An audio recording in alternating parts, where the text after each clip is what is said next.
մարդիկ երբ խոսել են այս մասին, ես ինքս ականատես լինելով նկատել եմ, որ բավականին սուր ցավեր են նկարագրում այսպես դիսկոմֆորտ պատճառով, այո, կյանքի որակ գցող ցավեր, արդյոք այս խնդիրը կարող է ինքն իրեն լուծվել, այդ ցավերը անցնեն, ենթադրենք ցավազրկող խմեն եւ այլն,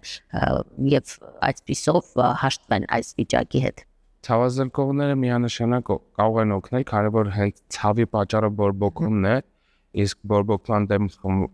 խմած ցավազրկողները իրենց մեջ պարունակում են հակաբորբոքային էֆեկտ, սակայն դա ընդհանրապես մեղմիչ բնույթ է կրում, իսկ սաստիկ ցավերի դեպքում այո շատ լավ օգնում է հենց տեղային հատվածի կատարված բլոկադան, ինչը պարտադիր ես կարծում եմ պետք է կատարել սոնոգրաֆիկ հսկողության ներքո, որպեսզի հասկանանք հենց բուն հատվածի մեջ արդյոք մենք կարողանում ենք բլոկադան հասցնել տեղ։ Այսինքն բորբոքման օջախի մեջ մենք կարողանում ենք թիրախային հասնել, թե ոչ։ Դրա համար անպայման պետք է օգտագործել սոնոգրաֆիկ դատչիկը, որը մեզ թույլ կտա վիզուալիզացնել հենց բորբոքված հատվածը։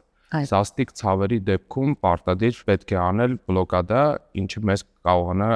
թեթևացնել, մեղմել իրավիճակը, այո,